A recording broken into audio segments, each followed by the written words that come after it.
Sejam muito bem-vindas, muito bem-vindos. Eu sou Advíncula Reis e estamos aqui no programa Linha de Produção do jornal O Imparcial, que é do grupo dos Diários Associados, em parceria com a agência Marandu. O Linha de Produção tem a direção executiva do Célio Sérgio e a chefia de reportagem é da queridíssima Patrícia Cunha. Estamos aqui com duas pessoas super importantes, não é? Vamos ouvir uma canção agora do queridíssimo compositor, cantor, não é? Mais o quê? Violonista, sambista. Violonista, mais o quê? Mais sambista, mais Sambista, pai. Jorge Reis. Aqui também, nós temos aqui a doutora Mirela Freitas. Você é da execução penal? Isso? É. Juíza de direito e a coordenadora do projeto IA. É assim que pronuncia? IA. O que significa IA? Mãe. Ah, é? É em Yorubá. Então daí que vem o Yaya, que é mamãe. Yaya, eu nasci, não é? Olha só que bacana. Tá bom. Vamos te ouvir. Eu citei seu nome, não, é Patrícia Maranhão. Vamos te ouvir.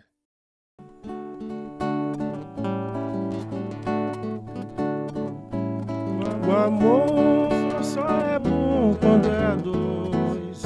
Não se deixa pra depois, nem se pode maltratar.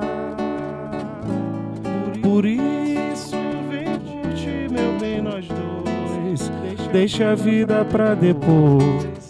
Tô querendo te amar, tô querendo sentir teu perfume, teu beijo gostoso de mel. Teus olhos brilham com um lume que parecem as estrelas do céu. Vem, meu bem querer, deixa de lado toda a dor. Dê uma chance pro amor, vem pros meus braços viajar. Me diz que sim, me aceita do jeito que for. Quero ser teu beija-flor e a minha rosa poder beijar.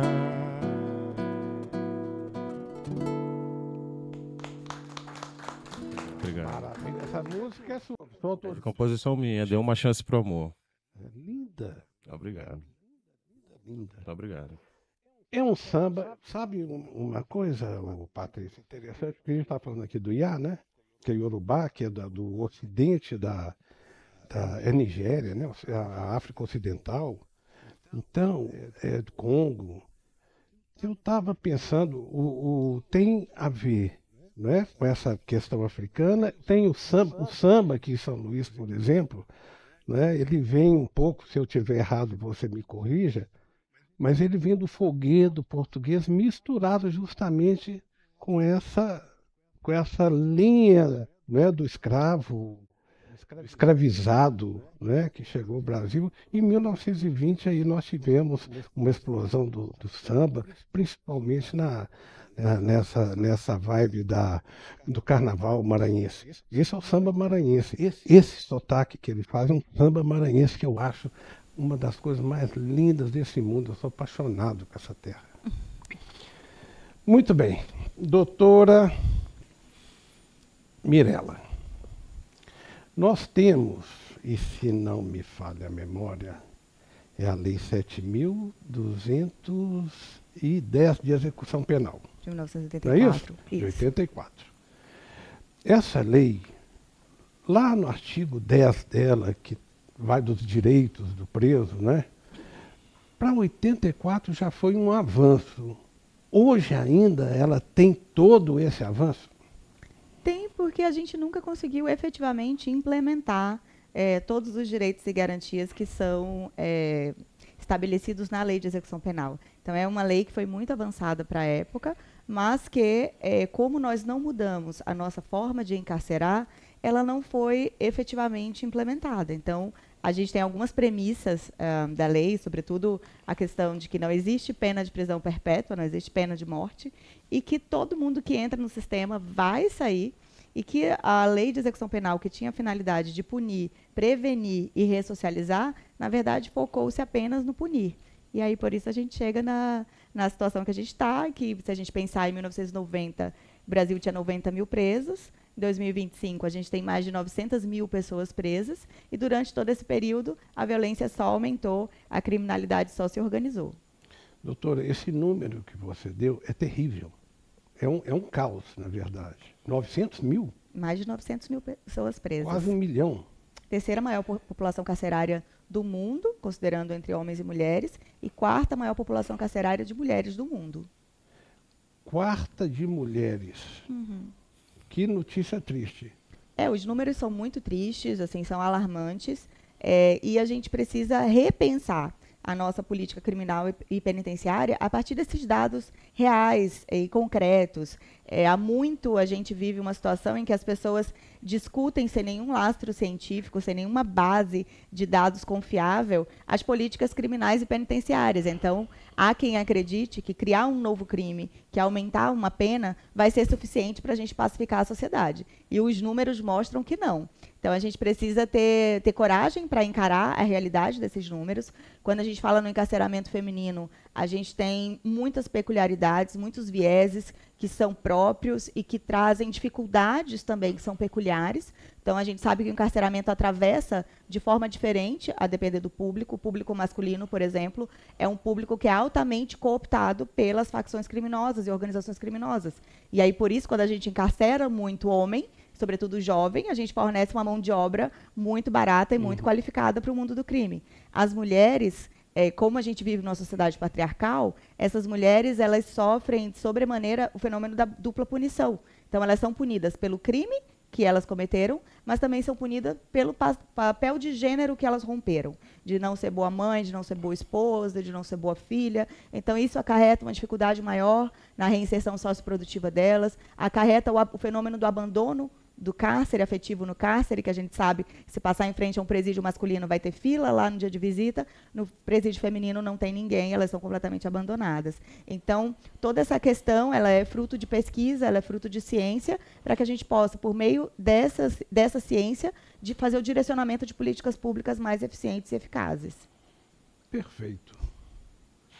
Deixa eu te fazer uma pergunta, Patrícia Maranhão, que é uma pessoa, já tive a oportunidade de conversar com você, de um dinamismo, de uma alegria, de uma sensibilidade, de uma leveza enorme.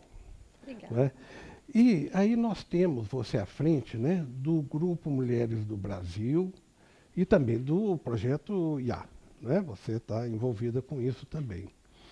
Diante disso que a doutora Mirella nos trouxe, não é? O que esses grupos, e também a doutora está envolvida nisso e vai nos falar mais daqui a pouquinho, o que esse grupo pode fazer pela mulher que está carcerada? E a ex-detenta também tem a pessoa é egressa do sistema. Ex-apenada, né? Está certo essa terminologia? A pessoa é egressa do sistema prisional. Egressa do sistema prisional, essa é a terminologia. O que vocês fazem? O Grupo Mulheres do Brasil ele é um grupo político suprapartidário e que vem se colocando na sociedade civil de forma organizada, atuando em alguns temas como saúde, educação, e atuamos também na área de refugiados. E no Maranhão a gente começou um trabalho algum tempo atrás na penitenciária feminina de Pedrinhas, é onde tudo se conecta, onde eu conheço a doutora Mirella, conheço outras pessoas que fazem parte desse mundo, e onde a gente percebeu que nós poderíamos ser importantes nesse trabalho de ressocializar, de trazer essas mulheres de volta para a sociedade. Por conta dessa dificuldade de inserção dessas mulheres, é que acaba que o ciclo fica ali sempre, elas saem e voltam, saem e voltam. E a gente entender, quanto sociedade também, passar para a sociedade, que nós precisamos entender que aquele ciclo... Eu uma vez comentei que a gente precisa entender essas mulheres igual os nossos filhos. A gente coloca os nossos filhos de castigo em casa, uma hora ele tem que sair do castigo. Essas mulheres, elas estão no castigo, pagando por um crime que elas cometeram. E uma hora elas precisam sair, voltar para a sociedade e ser aceitas. A gente sabe que a gente está aqui fora, que não conhece essa realidade, a gente tem outros conceitos com relação a isso, né? Quem está preso é porque é bandido, é criminoso, não tem mais jeito ou motivo ou direito de estar aqui fora. E a gente aqui fora, quanto sociedade, a gente de fato cria-se uma rejeição a essas pessoas.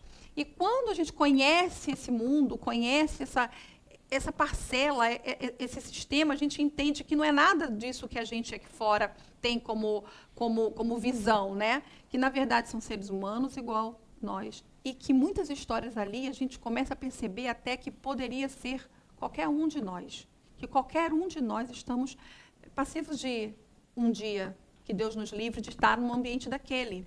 Então, que a gente precisa entender aquilo como seres humanos que estão pagando pelos crimes que cometeram, independente do que seja, e que eles precisam voltar, e que nós precisamos ter espaço para essas pessoas, até porque um dia elas estavam desse lado, e um dia elas foram para ali, e elas precisam voltar. E aí a gente começa a unir forças através de amizades, através de entender que a gente quer essa mesma causa, e aí a gente acaba se juntando. O IA, ele parte depois de uma experiência que nós já tivemos, eu, a doutora Mirella, a Defensoria Pública, através da doutora Suzana, e outras mulheres, em uma cooperativa social dentro da penitenciária feminina de Pedrinhas. E a gente percebeu que essas mulheres foram... a cooperativa lá dentro foi muito importante para elas, mas que quando elas saíam, não tínhamos o que fazer. E aí, a partir de um amor, que eu acho que é a melhor palavra que define isso, da doutora Mirella, que trabalha do dia a dia dela nisso, ela vem com o projeto IA. E aí traz mulheres do Brasil, traz outras mulheres de outra área, a OAB, a sociedade civil, de um modo geral, a rede de mulheres empresárias, para apoiar esse projeto e inserir essas mulheres de volta na sociedade, de forma digna, né? Como mulheres que têm oportunidade de recomeçar suas vidas. Mas que coisa emocionante de ouvir.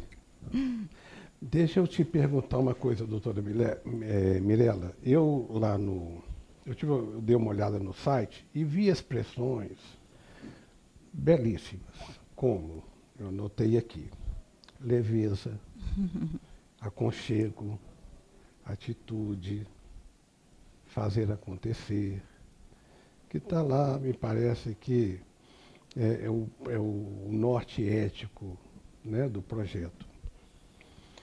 Como colocar isso numa realidade tão cruel? Eu vou dizer por que eu estou fazendo essa pergunta. Porque no Brasil, ser mulher já é muito difícil. A mulher ir para o crime para mim, assim, eu não consigo entender muito, porque parece... Tem gente que faz opção, mas às vezes a mulher é quase que jogada a esse mundo, não é? Esse universo. Eu vejo casos, eu era repórter policial, então se envolvia paixão, estava lá com um companheiro que era criminoso, acabou virando também. Tinha esse papel da mulher. E tem mais, a mulher, diante desse universo que subjuga, não é, dessa sociedade, piora quando ela é preta e pobre. Não é? Então, como tocar o coração dessa mulher com expressões como leveza, delicadeza, está aqui, aconchego? Obrigada pela tua pergunta, obrigada pela tua sensibilidade de compreender tudo isso. A gente vive num momento em que a sociedade, a gente não encontra tantas patrícias quanto a gente queria, que entendem o fenômeno da corresponsabilidade. Então, a gente vive numa sociedade machucada pelas mazelas da criminalidade, entorpecida por discursos de ódio. Então, é difícil a gente encontrar pessoas que enxergam essa realidade dessa forma. Mas o Jung falava, domine todas as técnicas, conheça todas as teorias, mas para tocar uma alma humana, seja apenas uma outra alma humana. O que nos conecta é a nossa mulheridade. o que nos conecta é a nossa humanidade. Quando nós estamos nos círculos, né, de justiça restaurativa, é incrível como as conexões acontecem. Somos todas mulheres. Muitas vezes já houve casos em que a gente estava fazendo círculo no presídio com elas e era Dia das Mães, e eu e a Patrícia estávamos chorando porque não íamos passar o Dia das Mães com nossos filhos, que não estavam aqui, e elas estavam chorando porque não iam passar o Dia das Mães com os filhos delas. Então, há vários momentos em que as nossas histórias, enquanto mulheres, se entrelaçam. E nesses momentos que a gente consegue fazer as conexões para a gente construir um espaço seguro, para que a fala delas seja uma fala genuína e para que a gente possa descortinar essa realidade, tirando essas questões discriminatórias, as questões da misoginia mesmo, que envolve todo esse sistema, para a gente compreender esse universo que, como você bem falou, foi feito por homens e para homens. Até bem pouco tempo, a nossa luta era para ter absorvente, para ter batom nos presídios, porque a pena privativa da mulher não era só de liberdade, ela era também de feminilidade. A mulher, ela deixava de ser feminina a partir do momento que ela era encarcerada. Então, a gente vive um momento de repensar as estruturas que fizeram esse sistema criminal e penitenciário. Então, dentro desse repensar, a gente passa por esse momento de descortinar essa realidade. Quem realmente são essas mulheres? A gente verifica com lastro científico e repertório metodológico que essas mulheres, muito antes de violarem qualquer regra, elas tiveram contra si inúmeras violências perpetradas. Violências, muitas vezes, físicas, psicológicas, institucionais. Então, estudar essas mulheres é ao mesmo tempo, encantador e perturbador. Mas também nos dá um horizonte de que é possível a gente conseguir um caminho para a reinserção socioprodutiva delas a partir dos elementos que nós temos extraído desse período estudando a prisão. Então, elas são muito qualificadas. A maior nota do Enem prisional do Brasil é do Maranhão, há vários anos. Nós temos 100% das mulheres estudando ou trabalhando. A gente tem analfabetismo zero dentro do sistema prisional, no estado em que o índice de analfabetismo é um dos mais altos do país. Tudo isso por quê? Porque a gente tem um esforço muito coletivo. Então, a gente tem uma Secretaria de Administração Penitenciária atenta a essas questões de estudo e trabalho, a reintegração social. A gente tem a Escola da Magistratura, que fornece esse lastro científico, o substrato científico, para que a gente possa fazer o direcionamento das políticas. A gente tem a Unidade de Monitoramento Carcerário, nos ajudando com a questão das vagas, onde estão essas mulheres, quem são essas mulheres, onde alocá-las. A gente tem a Defensoria Pública, que é uma super parceira, que fica o tempo inteiro vigilante quanto aos benefícios, quanto à possibilidade de concessão, de progressão de regime, livramento. E aí faltava um elemento muito importante, que era a sociedade. E aí foi quando veio o Instituto Mulheres do Brasil, e aí todas as associações e o peso que o Instituto tem para poder trazer esse braço da sociedade, para mostrar para a sociedade que essas mulheres são mulheres como nós, são pessoas como nós, que erraram em algum momento, mas que se reinventaram, fizeram daquele limão limonada, estudaram no presídio, muitas graduaram, outras tantas pós-graduaram. Nós temos uma mestranda na Universidade Estadual do Maranhão, que veio também da unidade prisional. Então, que essa realidade ela é uma realidade que merece ser olhada com outros olhos pela sociedade e oportunizado não só a questão do emprego em si, pura e simplesmente, mas também do acolhimento, da leveza, da necessidade de olhar nos olhos, da necessidade de compreender de onde essas mulheres vieram, para onde elas vão e qual é o caminho, qual é a sociedade que a gente quer para as nossas vidas. Porque vítimas somos todos nós. Nós estamos trancados enquanto os verdadeiros bandidos estão soltos. Então, a gente quer viver assim para sempre ou não? Acredito que não. Então, a gente precisa fazer diferente do que a gente tem feito nos últimos 500 anos, né? Prisão não pode ser um depósito de pessoas. E antigamente até chamava de depósito de preso, né? Exatamente. Eu sou dessa época. Mas completando o que a doutora falou também, isso só foi possível no Maranhão, de fato, porque houve muita humanização, muita sensibilidade por todas essas instituições que fazem parte desse projeto, desse sistema. Tribunal de Justiça, Defensoria Pública, a própria SEAP. De fato, quando eu coloquei os pés a primeira vez dentro de um presídio, eu fiquei muito emocionada por ouvir as histórias e ver como aquilo era tão comum, aquelas histórias elas eram tão comuns a tudo que a gente vê no nosso dia a dia. Mas se fez diferente aqui exatamente por isso. Porque a gente tem uma juíza que se sensibiliza com a causa, veste a camisa e faz, uma defensoria que também veste a camisa e faz, uma secretaria que veste a camisa e faz, e aí você consegue, de fato, botar um olhar diferente naquilo. Porque a gente acaba, como ser humano, às vezes, assim, achando que aquilo que todo dia se repete vai se tornando muito comum. E olha que a gente já fez muita coisa. Então, quando ela fala do absorvente, né, a gente por várias vezes discutiu isso, né? Mas por quê? O Grupo Mulheres do Brasil é um grupo político que vem buscando mais mulheres na política para discutir políticas públicas para nós mulheres. Mas por que mais mulheres? Porque nós mulheres é que conseguimos entender o que de fato, para a gente é mais importante. O batom. Uma vez a gente passou uma situação com esse batom. Nós tivemos um trabalho com essas mulheres através de um projeto onde elas bordaram um figurino para um musical. E a gente, com muita sensibilidade, a gente conseguiu mostrar para os órgãos que elas deveriam assistir o espetáculo para o qual elas tinham trabalhado. E nós a levamos. E de lá para cá, a gente queria colocar batom dentro, permitir que elas tivessem um batom dentro do presídio. E o secretário falou que não, batom não era possível. Eu me lembro que a doutora falou assim, mas o que ela pode fazer com esse batom? Olha aqui, você assistiu todas as séries do MacGyver, não foi? E que batom com batom. O MacGyver fazia uma bomba com a caixa de fósforo, um chiclete e um clips. Nem ele fazia uma bomba com batom. Então, e todo mundo tem lâmina de barbear no presídio masculino. E o que é mais perigoso, uma lâmina de barbear ou um batom? Para quem não sabe, MacGyver era um agente, era um seriado que passava. E ele era um agente que ele fazia com um palito de fósforo, ele fazia um foguete. Né? Então, e também, você citou o olhar, e lá no início da sua fala, você citou Jung, né, que é um psicanalista contemporâneo do Freud, Sim. que trabalhou muito o olhar também. Não é? Então, eu percebo na fala de vocês que o que essas pessoas acabam precisando também, além da efetividade, é de um olhar, não é? De um olhar social. Por isso que o projeto tem o viés de suporte material, mas também o suporte de vínculo e mentoria.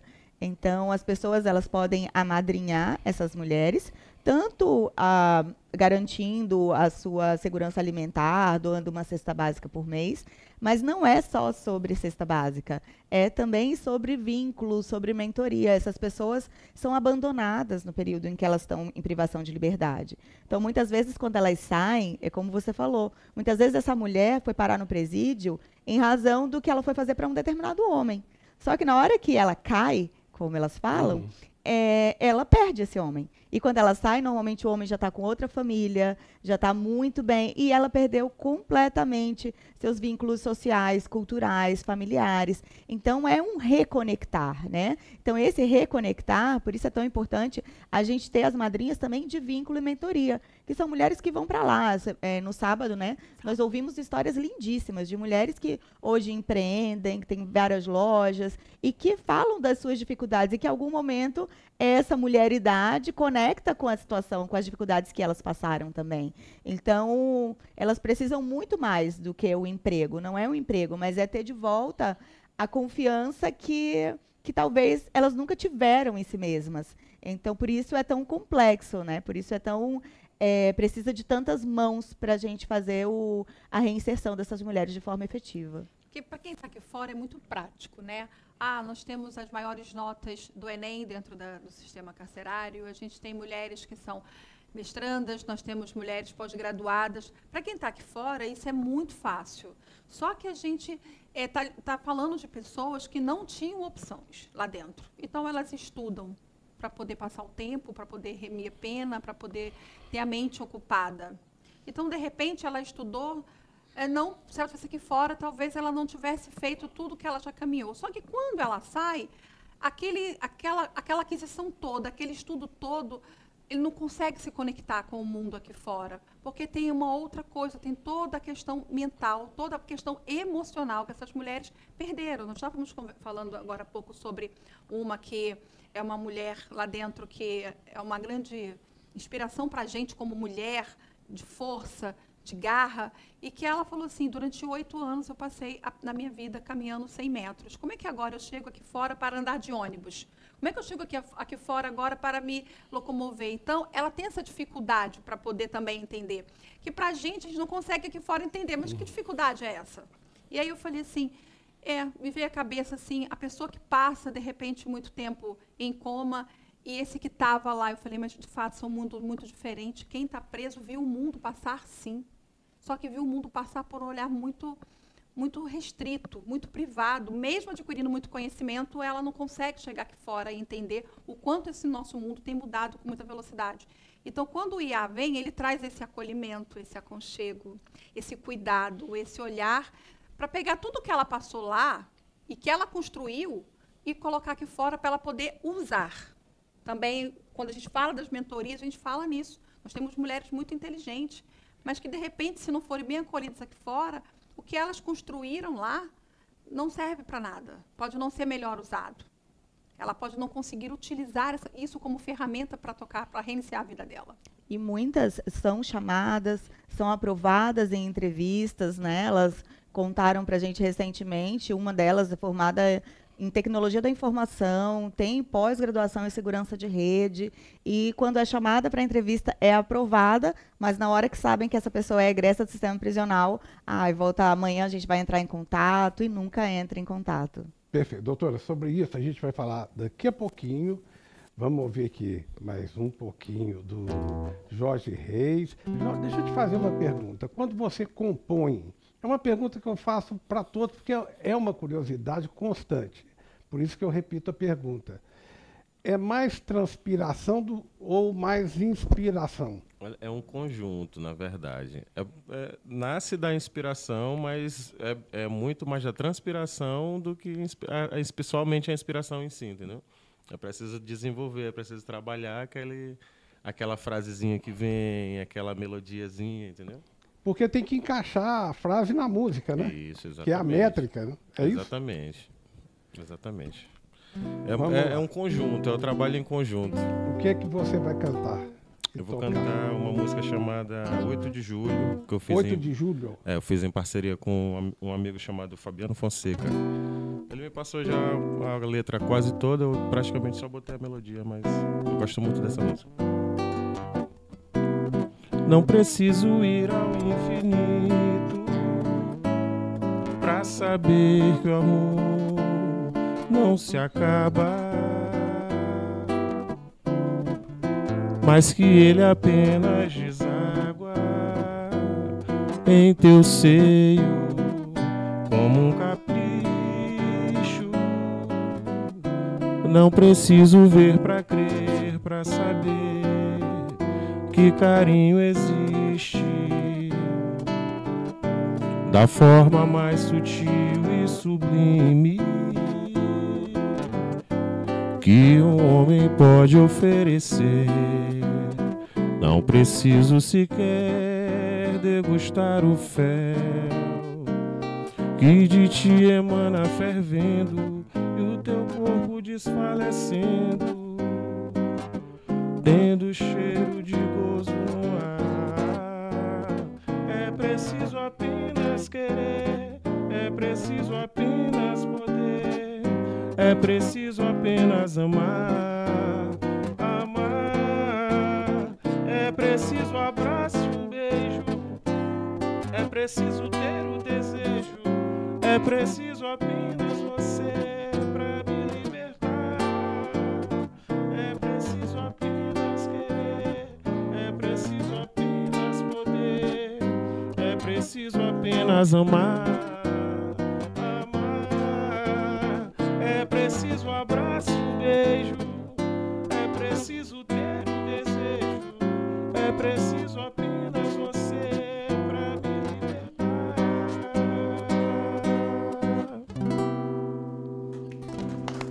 Obrigado. Lindo, mas lindo. Parabéns. Impressionante. Bom, você disse que carinho existe e que é preciso apenas um abraço e um beijo. E vocês disseram aqui uma expressão que chama descortinar. Eu ouvi de vocês aqui. Eu queria pedir à produção para colocar para a gente, eu acho que nós temos um vídeo que dá para passar. Oi, Ana. Tudo bem? Tô passando aqui para te pedir desculpa, né? Mas não vai dar para mim estar ajudando vocês, tá? Porque mesmo com minha foto sendo borrada, a meu rosto não aparecer, mas eu tenho medo de ser reconhecida, né? Para honra e glória do Senhor, eu tô me estabilizando, tô me levantando, já consegui alugar uma casa, tá bom? Tô caminhando, né? E eu tenho esse medo, tá bom? Eu te peço perdão. O Brasil ocupa o 4º lugar no ranking mundial de mulheres presas. Entre 2000 e 2016, a população carcerária feminina cresceu mais de 500%. Nossa Constituição proíbe a prisão perpétua. Toda pena tem um fim. Mas, para milhares de mulheres, o estigma é permanente. A rejeição familiar e comunitária, a dificuldade de acesso ao trabalho, a negação da chance de recomeçar. Na lei, a reclusão tem um limite. Na vida, a marca do cárcere se prolonga indefinidamente. Como foi que tu foi parar no cárcere? Porque eu conheci um rapaz. Esse rapaz, ele já era dessa vida. E eu tinha acabado de fugir do meu ex-marido, porque meu ex-marido, ele espancava muito. Então eu tive que sair da cidade, aí fugi. Eu conheci esse menino. Então ali eu me apaixonei, eu era muito nova, eu só tinha 16 anos. Foi aí que ele me mostrou essa vida. E no momento eu também confesso, né? Porque no momento eu não me achei sábia. Então, ali, porque como eu era apaixonado, eu acabei, e aí ele pegou, aí eu fui parar lá. Aí eu fui presa com ele. E aí tu ficou quanto tempo? Eu fiquei 10 anos no fechado. Como é que era a vida lá dentro? Bem sofrida, aí depois foi melhorando, mesmo assim, aí com o passo, bem sofrido mesmo, né? No caso, não tem nem como explicar. Sentiu vergonha? Senti muito. Não conseguia falar, porque eu era interna e nada. Tu achava que as pessoas iam te olhar de maneira diferente, se tu falar? Sim. Com medo? E eu me julgar. Porque não deixa de não ser assim, às vezes, não todos, mas tem gente que olha, imagina que a gente é a mesma pessoa. Porque eu pensei que por eu ser interna, achei que eles iam colocar para outros tipos de assim, não me colocar no meio mesmo. E aí, achou que eles iam te colocar tipo, pra fazer o quê? Outros serviços que não fossem no meio deles. Tu achou que eles não iam querer conviver de perto contigo, porque tu já foi interna? Sim, mas aí foi uma coisa que eu vi que é totalmente diferente, todos me tratam bem. Ia, palavra de origem iorubá que significa mãe, símbolo de cuidado, proteção e sabedoria. O nome traduz a missão do projeto: restaurar a dignidade, combater a invisibilidade, oferecer suporte a mulheres que, após o cárcere, enfrentam estereótipos e vulnerabilidade social. E esse projeto que auxilia essas mulheres que estão saindo do cárcere, né, a recomeçar a vida. Tu acha que isso facilita? Que é mais fácil para uma pessoa que sai do cárcere tendo esse apoio? Facilita, sim. E dá até mais força para aquelas que estão lá há muito tempo, que têm medo de encarar essa realidade. Tem muita gente lá que quer começar uma vida diferente? Tem muitas. Tem gente que, às vezes, por isso, lá tem muita gente que pode ter algumas, que é sempre assim, não importa qualquer lugar, que não pode ter se arrependido, mas umas conseguem se arrepender e querer fazer uma nova vida. Porque, às vezes, eu tiro por mim. Muita gente me julgou. Disse que eu nunca, e eu já vou fazer 2 anos. Trabalhando aqui fora, saindo de ter... E tu aguentou? Às vezes, a sociedade, ela quer uma sociedade melhor. Todo mundo quer uma sociedade melhor. Agora, o que você, o que eu, o que nós fazemos para melhorar essa sociedade? Então, pensar que alguém que comete um crime, ele vai para o sistema penitenciário, vai cumprir sua pena com o Estado. Mas e depois? E o retorno para a sociedade? Como é que vamos fazer, né? Então, pensar nessas possibilidades de, através do apoio, através do diálogo, encontrar saída, é algo que realmente nos faz esperançar, não só no esperar, mas no fazer. A iniciativa é resultado da união de múltiplos parceiros. Se nenhuma pena pode ser perpétua, também não pode ser perpétua a exclusão. IA é mais que um projeto, é a possibilidade concreta de recomeçar.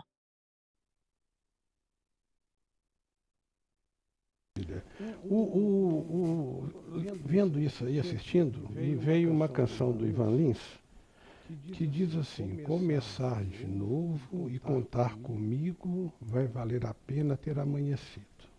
Não é? Diante disso, assim, qual a saída hoje que essas mulheres têm no sentido de produção, de trabalho? Ela sai, a saída, assim, hoje elas estão trabalham em indústrias, as indústrias aceitam, trabalham em lojas, as lojas aceitam. Como é que está esse ambiente hoje? É importante de a gente... aceitação.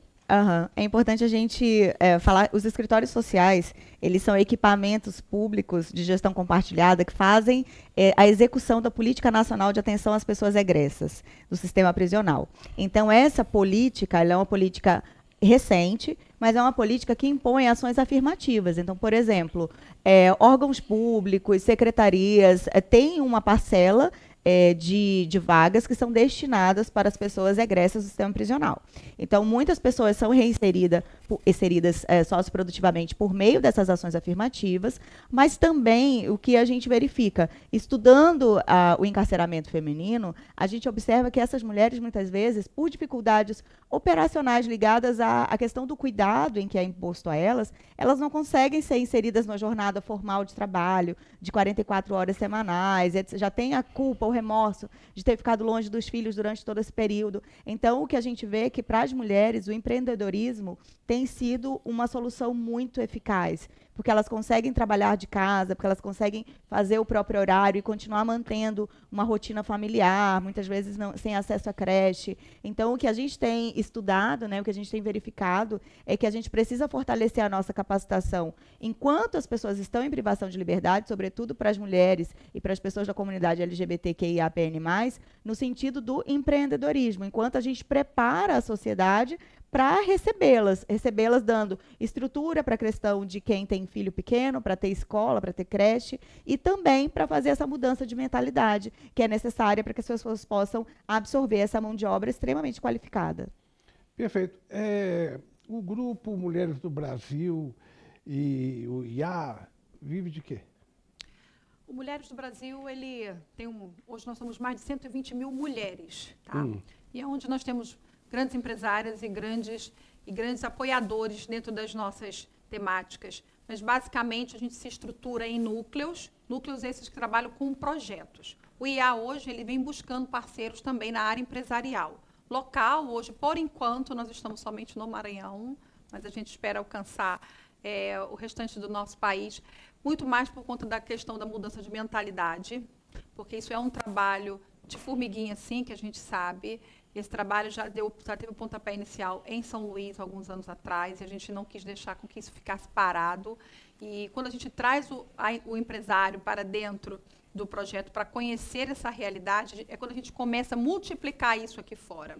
Hoje o IA vive do apoio dessas madrinhas, das madrinhas que fazem a parte da ajuda, tanto com cestas básicas ou doações também, de modo geral.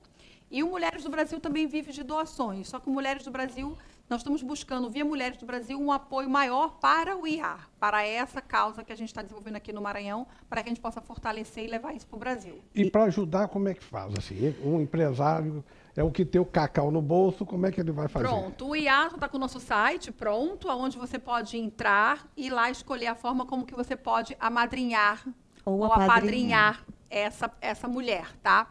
Mas também, se quiser fazer uma doação maior, lá tem um QR Code no site, já está lá, já colocamos. Mas tem o Pix, @programa IA. Pronto, nós temos um Pix lá, mas também nada que impeça procurar a mim, ou a doutora Mirella, ou a Defensoria Pública, para quem estiver disposto a nos ajudar.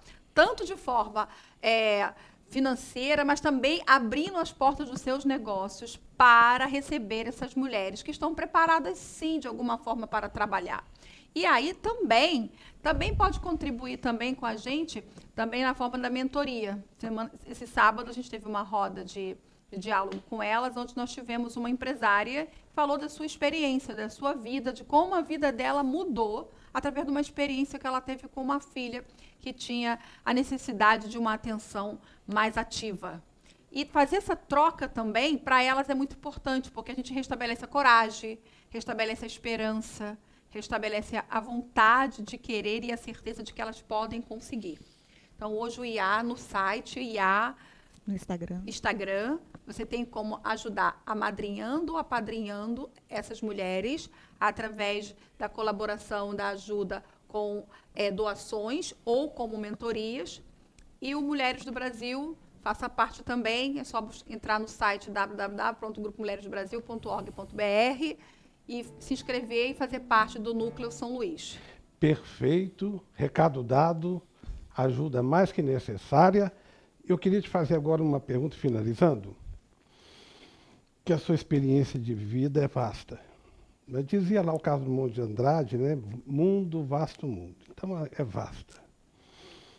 Se você pudesse, diante disso tudo que você viveu, conversar com a pequena Patrícia e dar a ela um conselho, botar a mão no ombro da pequena Patrícia e dar a ela um conselho, uma palavra, o que você diria para ela? Quando eu tinha meus 12 anos de idade, eu ainda estava na escola de dança Maria Olineva, que faz parte do Teatro Municipal do Rio de Janeiro, onde eu fiz a minha primeira formação. E eu saía do Teatro Municipal e encontrava aqueles comícios do Brizola na Cinelândia. Ali, um dia, com 13, 14 anos, eu desejei me filiar ao PDT. E eu achava que a gente tinha condições de mudar o mundo, era fácil mudar o mundo. Daí, a vida da gente cresce, vai perdendo um pouco esses sonhos, a vida vai mostrando um pouco mais de dureza. E eu acabei chegando ao Maranhão. Mas eu acho que eu nunca perdi essa coisa de acreditar que é possível, sim, mudar e olhar o mundo de forma diferente. Quando eu entrei a primeira vez na penitenciária, tinham presas no estado do Maranhão 290 mulheres. A minha vontade foi dizer assim, me dá todas elas, eu já sei o que eu vou fazer com cada uma delas, pode fechar isso aqui, porque 290 é muito pouco para criar essa estrutura toda. Vamos resolver esse problema logo. E isso nunca me saiu assim da cabeça. Então, o que eu diria para essa Patrícia pequena é, nunca perca essa essência de acreditar que é possível mudar. Eu acho que essa para mim, a definição de esperança. É a gente acreditar que é possível mudar. É possível fazer novo todos os dias. E que não sou só eu que vou fazer, mas eu posso contaminar mais um, influenciar mais um, trazer mais um a olhar para esta causa e abrir os olhos dele para olhar e dizer assim, é um ser humano. E para essa causa ou para qualquer outra causa.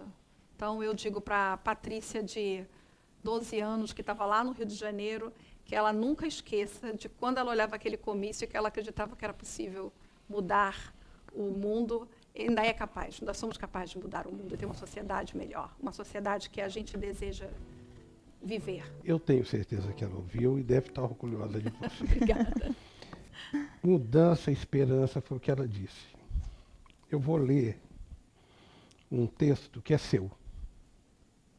Você diz o seguinte, a escolha pela magistratura foi, portanto, a materialização de um ideal de justiça e transformação social que sempre me acompanhou.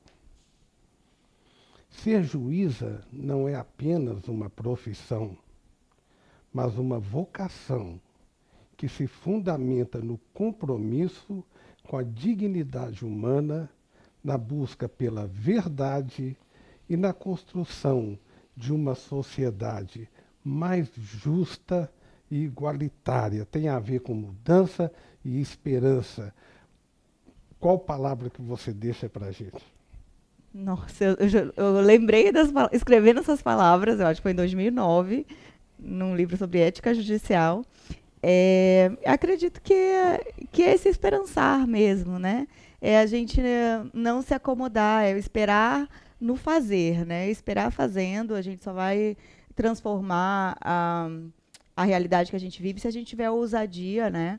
para entender que não existe solução fácil para problema complexo, para entender que a nossa humanidade chega antes, que a gente tem que afastar os estereótipos e escutar as narrativas genuínas, e com isso a gente vai conseguir inverter essa pirâmide, né? Colocando o ser humano, que não é a inteligência artificial, não é a máquina, não é o computador, nada vai substituir a nossa humanidade, nada pode substituir o olhar, o aconchego, o abraço, o amor. Então, eu acho que a gente vive uma sociedade que os valores estão sendo questionados, e que eles sejam verdadeiramente questionados para ser reposicionados, e a gente possa enxergar o que de fato é importante, o que a gente leva dessa vida e a vida que a gente quer levar. Muito obrigado. Obrigada. Jorge, eu não tenho como te agradecer. Tenho. Te dando muito obrigado. Um beijo no coração. Tá tudo certo. Mirela, Obrigada. muito obrigado. Patrícia, muito obrigado. Amo vocês todos e Obrigada. você. E vamos ficar aqui com mais uma canção sua. Volte sempre, é muito que conversar. Obrigada. Obrigada. Um grande beijo para vocês. E muito obrigado, gente. Tentar deixar uma música com uma mensagem de esperança, né? Pronto. O nome dessa canção se chama Semente. Não mine o amor que alguém sente por você. Não dê razão ao ódio que ninguém vê. Não beba veneno, pois quem vai morrer é você. Respeite o sentimento e sempre a verdade há de prevalecer. O amor é uma semente que cresce dentro da gente. Não adianta alimentar o sentimento ruim, não vai fazer bem pra você e nem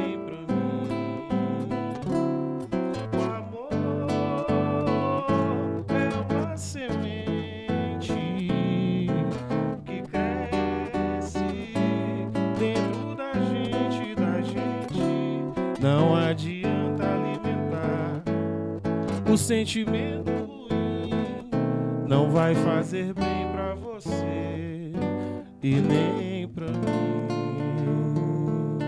Não mine o amor. Obrigado, obrigado. Valeu, obrigado. Obrigada. Parabéns. É isso aí. Prontinho.